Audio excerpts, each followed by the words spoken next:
सभी भाई बहनों, दोस्तों और बच्चों को प्यार भरा नमस्कार। आपका crack all exam YouTube channel में स्वागत है।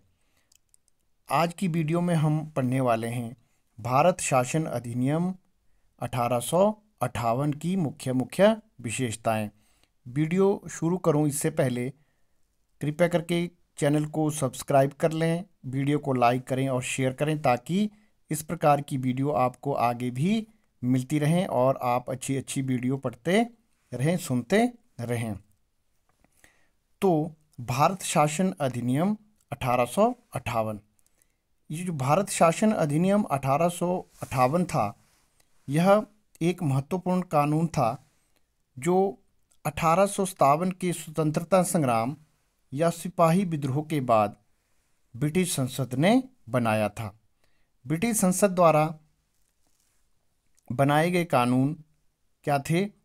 दो प्रकार के होते थे। एक तो पहले 1858 से पहले के जो जितने भी एक्ट होते थे, कानून थे, उनको चार्टर अधिनियम कहा जाता था।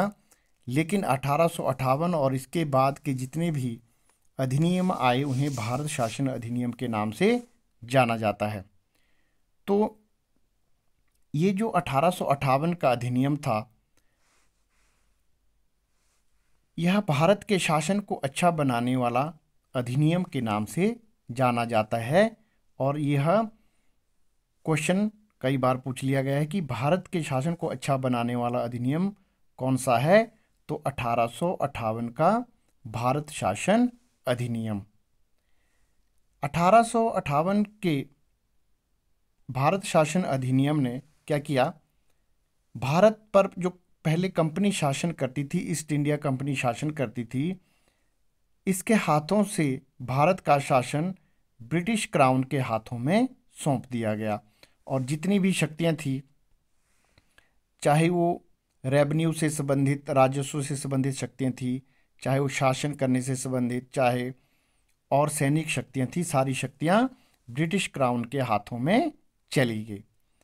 तथा जो भारत में पहले गवर्नर जनरल हुआ करता था, गवर्नर जनरल का नाम बदलकर क्या कर दिया गया?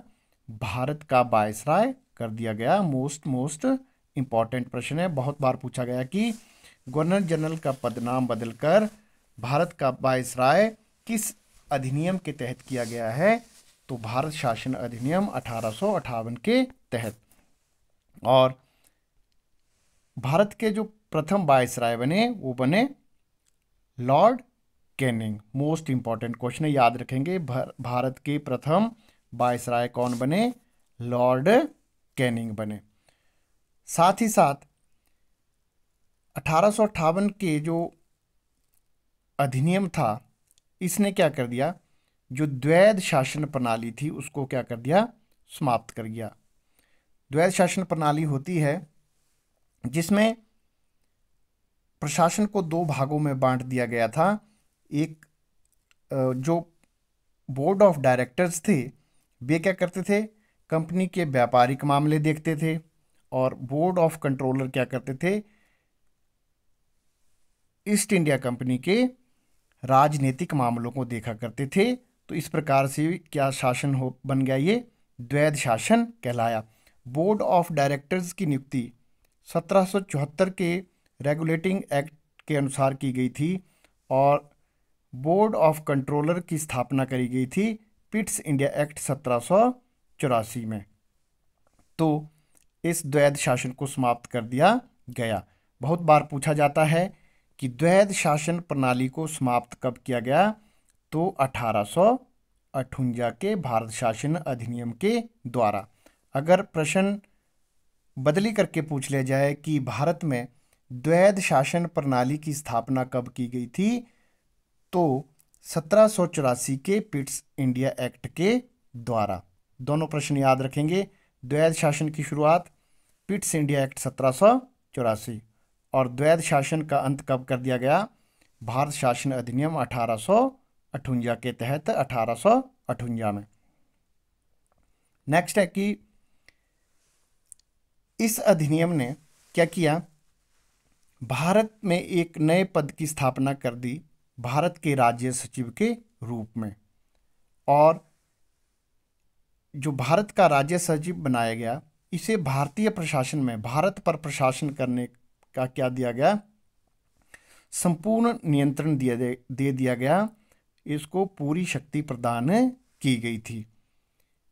और यह सचिव, ये सचिव करेंगे सचिन की जगह, सचिव ब्रिटिश कैबिनेट का सदस्य होता था और यह ब्रिटिश पार्लियामेंट, ब्रिटिश संसद के प्रति उत्तरदायी रहता था। इसे ब्रिटिश संसद को उत्तर देना होता था।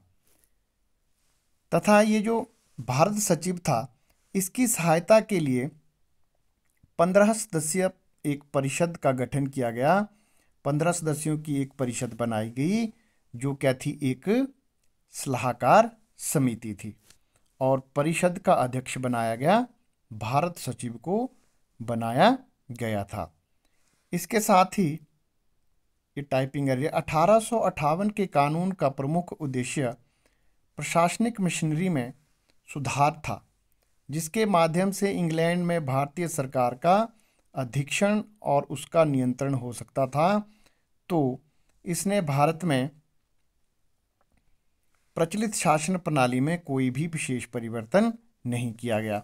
वैसे तो 1858 का जो अधिनियम था, इसे भारत के शासन को अच्छा बनाने वाला अधिनियम के नाम से जाना जाता है, लेकिन इसने भारत में जो प्रचलित शासन प्रणाली थी, जो पहले की ही, उसको ही जारी रखा। इसने भारत शासन को कोई भी अच्छा नहीं किया, बल्कि इसने क्या किया, जो भारतीय सरकार थी या जो ब्रिटिश इंडिया की सरकार थी, उस पर क्या किया, नियंत्रण और अधीक्षण रखने के लिए इन्होंने भारत सचिव को नियुक्त कर दिया।